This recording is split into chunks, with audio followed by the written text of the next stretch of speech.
Welcome to Watermark's Church Leadership Podcast, a conversation with church leaders for church leaders. And I'm your host, John McGee.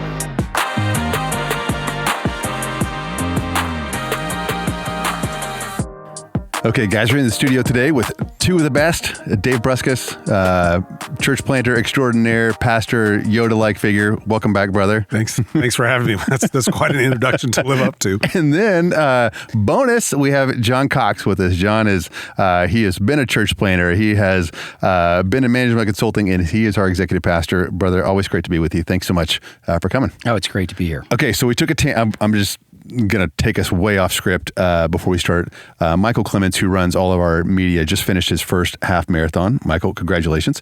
And we started talking running, and everyone had running stories, like quickly. So you guys had a couple. I'd love to hear. The audience might enjoy. Well, they may not. We have to cut it. But anyway, John, you have a distinction in running. Yeah, I was in the largest road race ever run. So it's against local world records. I think it was 1988 or 88 or 1989. And it was the Beta Breakers, famous race in San Francisco, 7.5 miles. You run from the San Francisco Bay through San Francisco and end up at the ocean. So, because it's San Francisco, everybody is dressed in costumes. It's like a huge costume party. What did you dress up as? You know what? I did not dress up. I was trying to pretend to be a runner. I was dressed as a runner, but I'm not. You were there to win. Yeah, there you go. Craziest thing you saw during that race? Oh, I saw people in wearing only tennis shoes. That was probably the craziest thing that I saw in San Francisco. I hope there's just some great shoes. You only have one accessory for your whole outfit. It better be great. So, yeah. Okay, well, that's one way to start. Dave, you had a story. Yeah, I got a finishing story that's much less impressive than John. So I was doing Story Lake Triathlon in New Mexico, Las Vegas, New Mexico, sprint distance triathlon. I had done a terrible job of hydrating throughout. So towards the end, I realized I was being dehydrated, and I just guzzled every color and every flavor of Gatorade I could find, and then ran across the finish line. So all the other participants are done. They're hanging out the finish line. The announcer announces me as I come across the line, and as soon as I cross the line, I just rainbow yawn. I just vomit all the colors of the rainbow. And so he announces me as crossing now from Albuquerque. Skittles. Yeah, Dave Bruskas. Oh my gosh. But he didn't say gosh. He said something else. And so not only did I cross in spectacular fashion, everybody saw it. Guys, I feel like my life is so boring. Here's a story. So I ran a marathon one time, and then I went back and looked at my age division. And let's say there were 101 people. I finished 51st. Oh. I finished dead in the middle for my heat. I told my wife, I was like, you married the most average man. I am literally, I'm dead center average. So your stories are better, much more colorful. So crazy way to start. Didn't see this coming. We actually have a serious topic. The genesis of this conversation was I was talking with the pastor. A church is growing. And he said, I've got to make some changes. We're now crashing into some barriers and some problems. I've got to make some changes. He referenced an article we'll talk about here in a second, Tim Keller's Leadership in Church Size Dynamics. And he said, I understand what to do. I'm just really having a hard time actually pulling the trigger and doing it. And I thought, man, that's both of those, both the problem and then what to do about it are really, really good topics that church leaders and even I think business leaders would all kind of identify with. These different times in an organizational kind of life, you're going to have to make some changes. So the article, we'll link to it in the notes, is Leadership in Church Size Dynamics by Tim Keller. I thought initially we were just going to go kind of line by line through this. We won't, but it's worth your time to read. And I would encourage you to read it. He talks about 5 different kind of stages of growth. He talks about 10 different dynamics you need to understand as you grow. We may reference some of it, but I think we're not going to go through this, guys. We'll just kind of do an unscripted. We've already started unscripted. We can't be any more unscripted, but just have a conversation as friends just about things we've seen, things you guys have seen, leadership principles as things grow, what leaders need to know. And so, Dave, I remember when I pitched to you this idea, you said, man, this is a really important topic. And so let's start with there. Why did you say it was so important? It's important in as much as it's tough, John. This is a tough thing to talk about. And I think there's at least 2 dynamics that make it hard. Number one, I do think by God's divine design as leaders, we all have capacities that are set by the Lord. I know we'd love to live in a world where you have an unlimited capacity, you can flex and change at all times, but my experience is that's just not true. Yeah. And I think most people resonate with that. So you have a fixed leader in some ways, and then you have change dynamics within the church. And what makes it challenging is most people look at what I think we could argue are neutral in the realm of morality, neutral changes the church, and they attach spiritual value to them. Yes. So this is a dangerous spot for a leader where he or she knows I have a set capacity, church is changing, and people are assigning moral value to the change that's happening. So my fear is honestly that a lot of people quit at this phase rather than kind of pressing through and figuring out what might be ahead. So my hope is that we can give folks perhaps some encouragement today to stay with it and to understand what's going on, and then maybe help them think about how to take next steps. I love it. Well, and that is something really good to keep in mind. If you're not bumped up against this, what will happen? Let's say your church is 500 and your church is growing. There is a segment of the population that is just going to cling to that 500 as best. That's when you, Dave, when you say there's kind of a moral equivalency to size, or lack thereof, or bigger than. And people have this institutional knowledge. They said yes to this size, this thing, and it begins to change, and intuitively they feel it's wrong.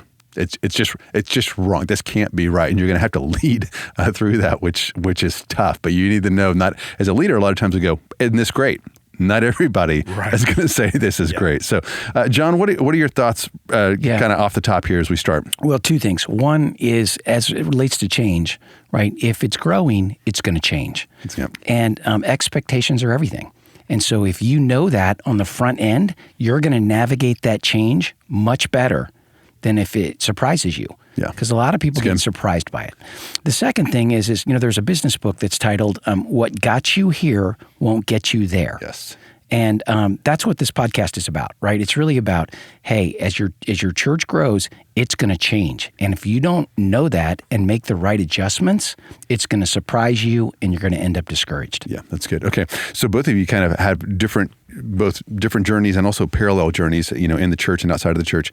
Talk about kind of your own journey, things you've learned, mistakes you've made, your finest moments, any of that. Yeah. I think I learned the most through this concept through failure and through crisis. So was planted out by a larger church in the community I was in. We went more to the heart of the city. The church that we came from was a pretty well-to-do suburban church. They planted us. The lead pastor there, who I love dearly, was leading a large church. So the way he related to people was very differently. His primary role was to lead the staff, to teach. And so I think a lot of times what can happen is you can be idealistic in those spaces and almost, let's do something different. So I walked into the space as a planter thinking, this will be the church where the pastor is accessible to everybody. Anybody who wants to go to get a cup of coffee, and it's a lot cheaper back then, but anybody who wants to go, I'm buying, I got a church card. If you want to hang out, I'll hang out. And what I began to notice was we couldn't get over about 125 people. And then I really began to pay closer attention to what the dynamic was.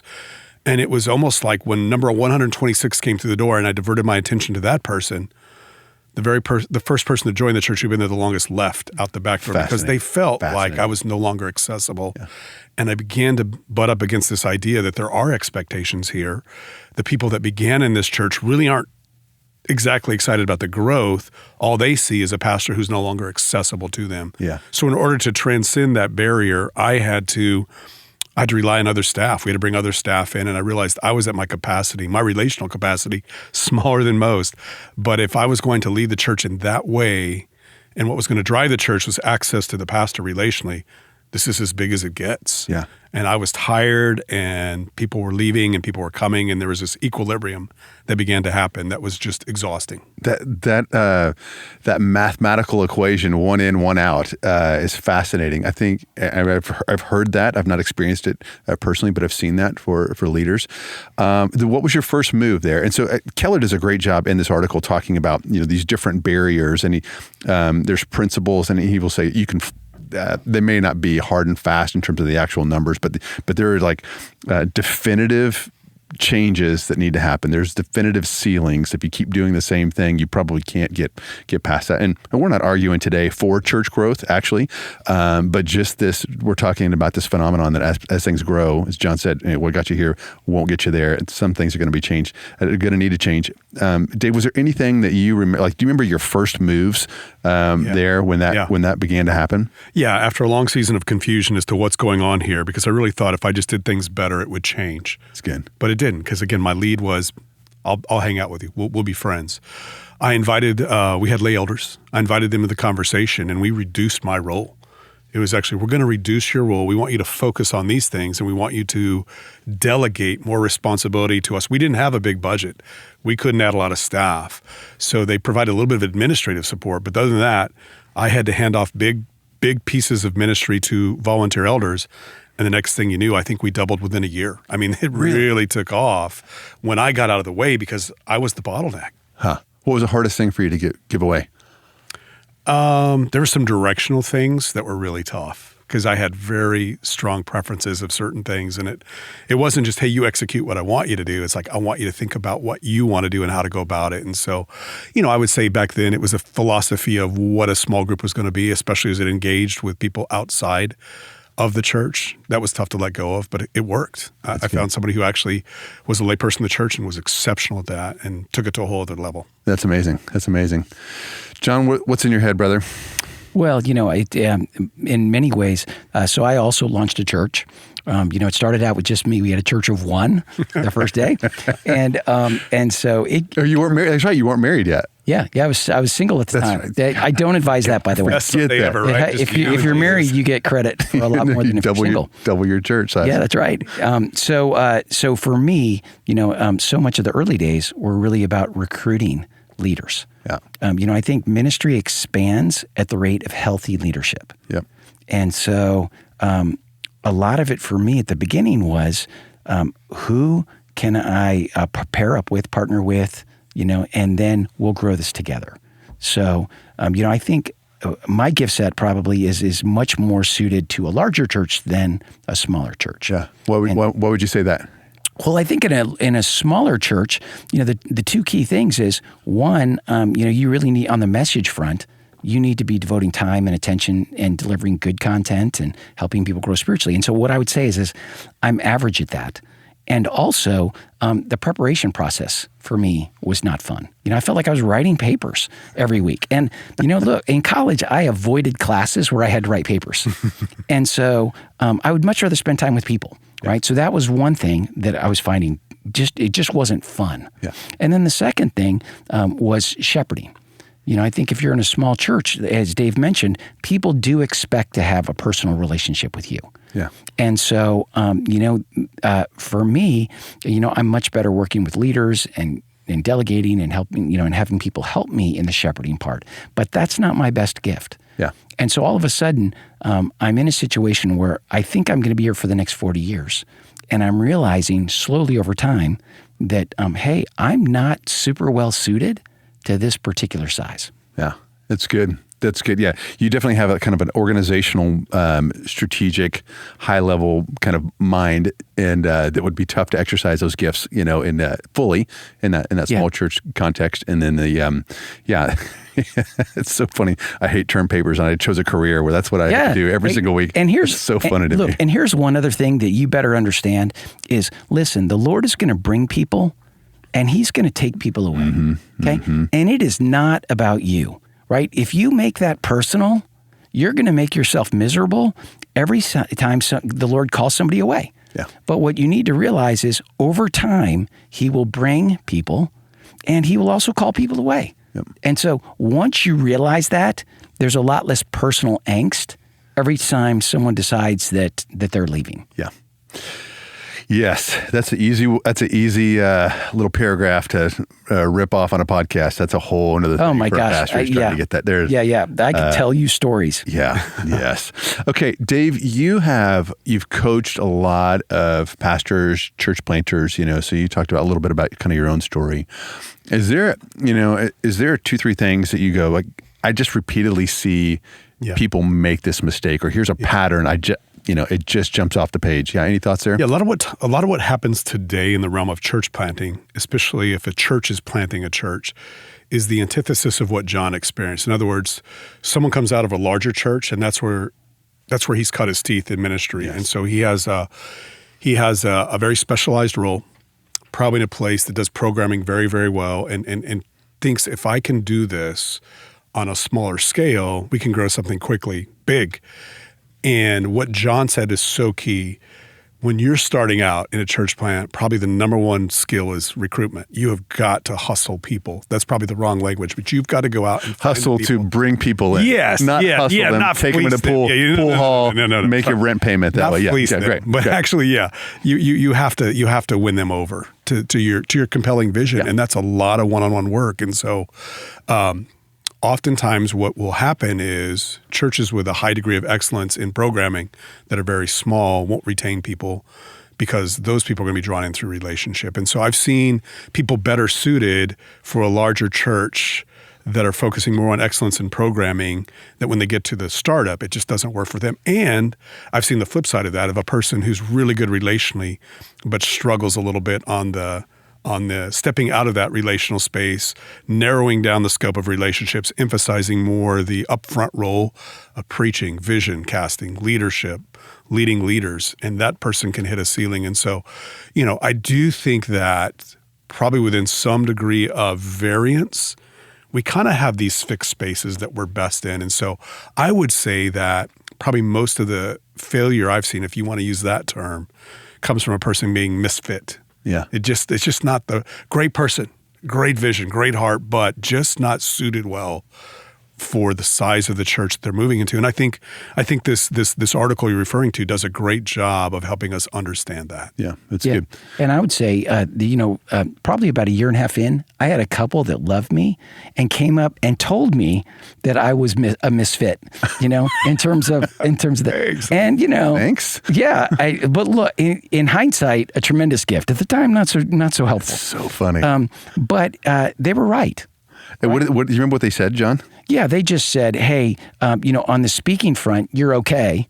That's what I strive for, to be Amazing okay. bluntness. Yeah, you're and acceptable.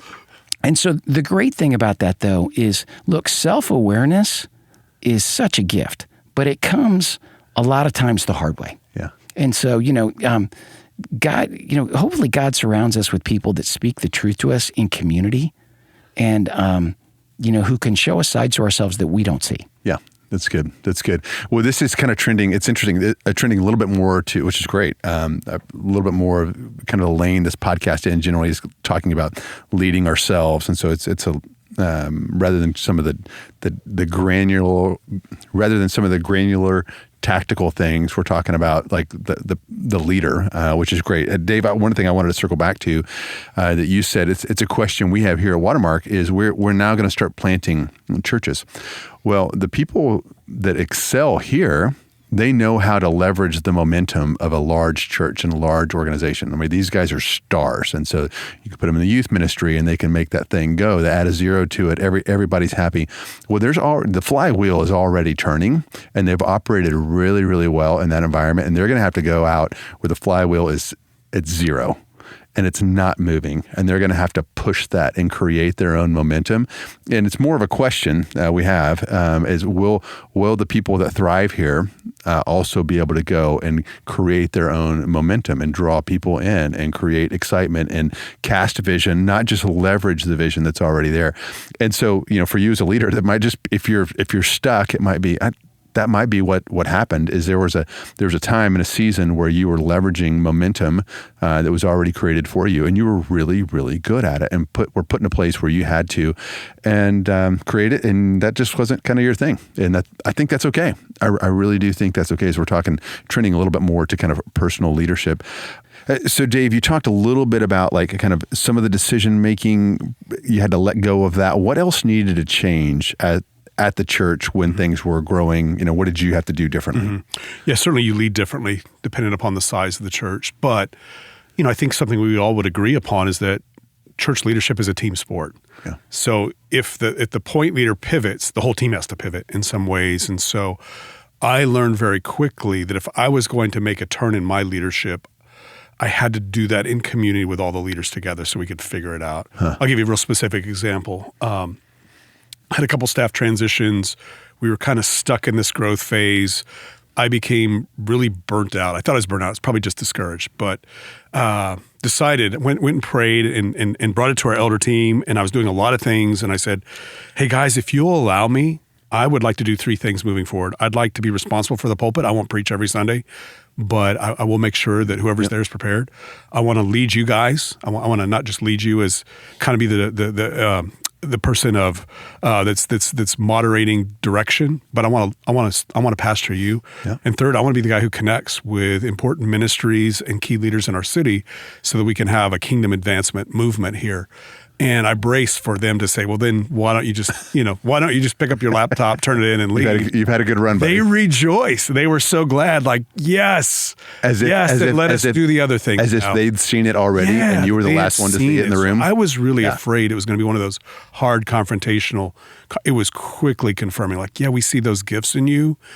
And so let's join you and build a team around you so that everything's, because you can't just say, I'm not going to shepherd anybody anymore. I guess people don't get shepherded here. Somebody has to do it. You can't just say, hey, let's dump admin. We're out of the shepherding business. You'll end up in prison. And so you have to still do things. And it wasn't that. It was just, it was taking the point person. And there were so many voices speaking to it, repositioning that person, but then you got to rebuild the team around them. Yeah. And honestly, it was a lot of fun. It was a lot of fun to see people step into new spaces, but just to watch the health and growth that came out of that was pretty dynamic. That's awesome. That's really awesome. John, do you think about organizations? I mean, because there's a season where you did management consulting, and surely you saw, different businesses hit different plateaus and things like that. Any lessons you learned there that are applicable to this conversation? Well, I think that the prototypical example is the founder who launches it, but gets it to a certain size, and then they're either not the right person to take it forward, or they start, sabotaging it in some ways. Yeah. And so, sometimes that's because they're control. They don't want to give up the control. So there's different reasons why that happens. But what I would just say is it happens. And so the question is to recognize it and learn from it. Yeah. And so that's kind of what I would say with respect to that. But I've watched people who are hands-on, and they just don't want to give up the control, and that puts a lid on their leadership, and on the growth of the church. Yeah, that's good. Okay, John, I want to. This is actually a really good segue. You talked about the founders being resistant to letting go, and that's actually kind of the second part of this podcast I want to talk about. When someone, let's say they read this article and they go, "Exactly, I'm butting up against 200. I know things need to change, but I don't want to. I know that I'm butting up against 800. Things are going to fundamentally change. I don't know that I want to. I don't know that I've got the will." Like, why is that? What is it that's going on inside of a leader? I've got a few ideas, and not all of them are bad, I don't think. And then, so why is that? And then, how should a leader think about his own journey, his own next steps? What should the inner game be around these times? So, guys, thoughts on that? Why would a leader? They're convinced, they understand. They read Keller's article, they read 3 books, and they're like, "Yep, things need to change. I just don't want to." What's going on there, and what would counsel be? Yeah, I think sometimes you see a lack of change doesn't always come from an evil place. Sometimes it comes from the good of, I like it the way it is. I'm comfortable here. I'm connected deeply with the people. Maybe we can see that. Now, oftentimes what we do as leaders is we look at and we see that same spirit in the pews and we get frustrated. But sometimes we also embody, like, hey, this is a good place I'm in, and we're good. We're fine. I love the people. I don't want to let go of the relationships. There's fear involved. This is uncomfortable. I'm going to have to learn a new skill set. Yeah. There is a community aspect to it as well. We have to bring in people, and sometimes a church will hit a capacity with internal leaders where you have to go outside the church and you begin to think through cultural fits. You have to think through relational credibility. So it's not easy. Yeah. And I think sometimes we get to this point of it's good enough. So I think there's a sense in which your leaders who are ultimately making the decision together through consensus have to have agreed upon values. Yeah. At the end of the day, this is what we think God is trying to do with this church that he's called us to lead under his direction. That's good. You started with, they like it. And probably if you asked me a week ago before I even was thinking about this, I would have probably came back and said, hey, you can't let that drive this decision. The more I've thought about it, I've known a lot of people who were very happy doing what they were doing, in the church primarily, and they scaled up and they grew things, and now they hate their life. They hate their life, right? Until it kind of gets sorted out. And I would say, you said, Dave, it was amazing. It was an amazing season. I would say every time that for the sake of growth, I changed things, I did not like it for about a year. And that's real. And I think some of the leaders actually have done the math on that real time. They go, I'm not going to like this new season. Here is good. And I think the other one that I don't think probably leaders get enough credit for is they might say, here actually works. Like the core functions of the church, like we're doing it right now. Look around, guys. Like we read the scriptures, everything that we read, we're doing that. And if we add a second service, if we add a third service, if we add another campus, if we whatever, I'm not so sure intuitively, I'm not so sure we would actually be as effective. And I think that's very real and not to just be immediately discounted. So any thoughts on that, John? Why would leaders would have resistance? Look, growth requires change. Yeah. And most people are resistant to change, right? I mean, you've got the few people that love, like they're changing stuff all the time. Right. But for most of us, right, we get into our groove. We feel like, we're doing super well and we want to keep doing what we're doing. Mm-hmm. And so, I think that's one is the change. And I think, Dave mentioned it. It's just no one wants to be uncomfortable. And that creates uncomfortable. And it means you have to give things up. Yeah. And sometimes you don't want to give them up. And so that's a struggle. Yes. Yes. And what happens if we don't give them up, John? What have you seen? Well, I think it becomes, at best you stall. Yeah. And at worst, it becomes self-destructive. Mm-hmm. And so you start going the other way. And so it's, again, we keep coming back to, if you are aware of these things, if you are aware change is coming, you're halfway there, right? Because now you're in a position where you're expecting it and you can prepare. Yeah. And so what I would just say is it's very valuable, once a year to just step back and go, okay, if we continue to grow, what's going to need to change this next year? Yeah. And then talk to people who are, one stage or two stages ahead of you. That's so good. Right? Because I think this is hardest when it blindsides you because you think you're the only one. And guess what? This is a very common thing in all organizations, profit and nonprofit. And so once you're aware of it, I think you're in a better position to deal with it. And I think you made a great point, which is, hey, if I'm okay being uncomfortable, right, that's what it's going to require to get to this next stage. I personally am going to need to change, and I'm going to need to ask everyone on my team to change. Yeah. Yeah, which is where you'll grow. I mean, it's going to hurt to add another plate on the bar. John works out, twice a day for the last, 14 years or something. You've got this amazing streak, but for your muscles to grow, you're going to have to put more on the bar. And for a leader, if you want to change, you're going to have to put yourself in some uncomfortable situations. And these are the types of things that will most likely bring out the best in you. But they will be really, really, really hard. Yeah, this is off topic, but I think another thing is when you are experiencing this process, you've got to get clear on what are your plans and what are God's plans, right? Because I think when I started out in the church, I'm like, well, why wouldn't God want my church to grow to be 1,000 people plus? Yeah. And why wouldn't he want all these people to come to Jesus?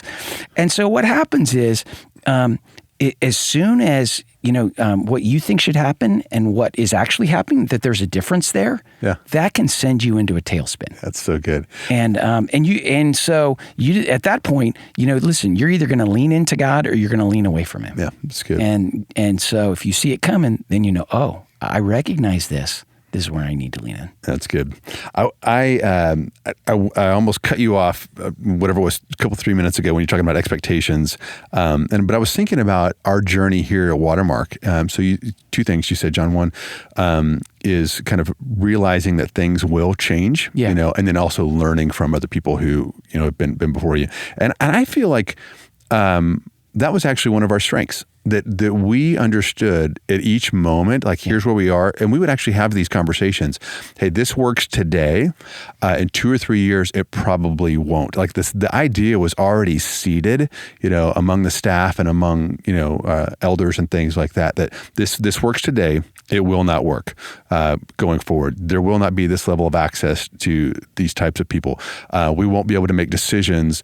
It's all sitting around. There were some times we used to go and we would once a month, the guys would go away and we would pray and we'd have breakfast but we'd have a long breakfast and we'd just talk about the church. We'd make some decisions, then we'd pray and we'd go home. And it was like this compressed, 2-3 week offsite that happened every month. And we made a lot of decisions around that table. Well, I remember saying, hey, this won't always be the case. This is fun. Mm-hmm. Breathe deep, enjoy, because we can't possibly fit, when this thing doubles in size, we can't possibly fit everybody around the breakfast table and make decisions, consulting everybody. It's just not going to happen. And so there's something about, I think, a leader who's on the front end of this, thinking through what are some of those changes going to be, and even beginning to telegraph those to people that are around them. So when you get there, they're effectively will say, oh yeah, you've been telling us about this. You told this is exactly what you said would happen. Okay, so you told us that, and remind us again. What did you say we need to do from here? Because you've already kind of thought through some of that. I think a wise leader will do that, and I don't know that was anybody's plan, but I remember lots of us doing that. John, I would have been the junior at the table, just watching you and some other people do that, and it's a really good best practice. Anticipate it, communicate it, and then let people know there will be a grieving process because things will change, and you might not have the same seat at the table or whatever it is. So that's a really good point. And here's a very practical way and very painful, right? Is that you will have staff people that are excellent at one size, that as the church grows, it's moving away from their giftedness, right?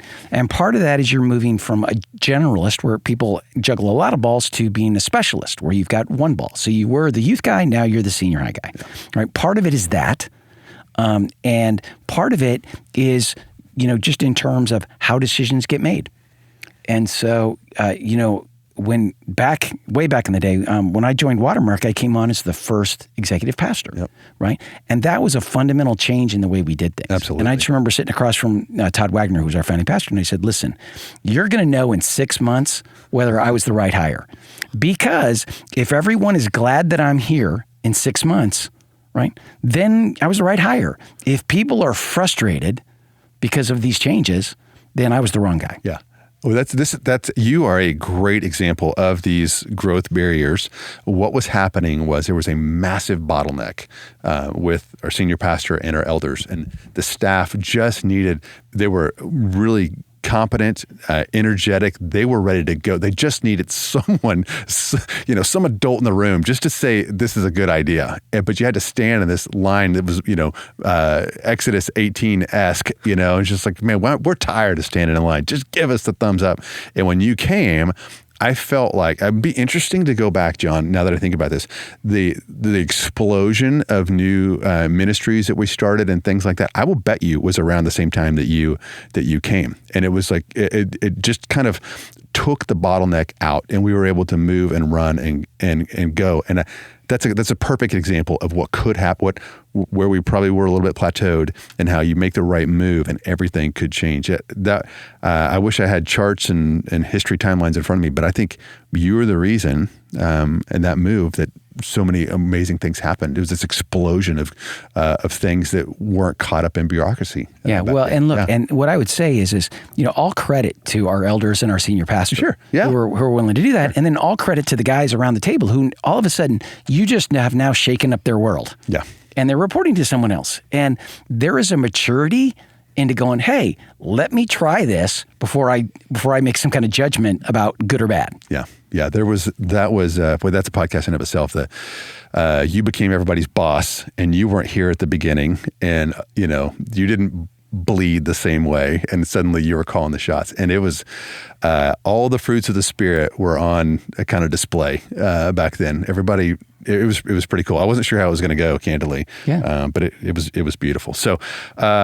Well, we've covered a lot of ground. Some of it that was germane to this topic, and some that was just interesting and borderline bizarre at the beginning.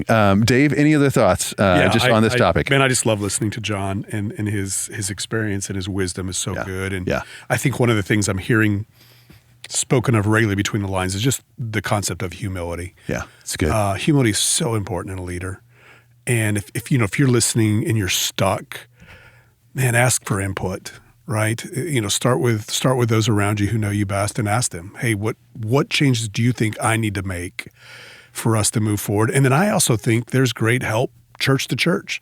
I think there are churches that would be willing to coach other churches. I know you do a lot of work in your world, John McGee, with just helping churches think things through. So just know that you're not alone, that there are people that are capable of helping you. And if you will humbly come to the table and realize it's not about me, but it's really about us, and you'll be willing to make the moves that God has for you, I really do believe it's going to be okay. It's going to be good in the long run. It's good. Yeah, and I was just listening to a podcast this morning that was talking about a guy he's an executive coach, but he was saying he thinks a day is coming when everyone, who's a major CEO type will have a coach. Yeah. And that coach will travel him, and that'll be a part of the program. And he said, coaches and community are the two most valuable things in helping you to get perspective. And so I think that's exactly what Dave is saying is it's the humility to know, hey, together we're all smarter.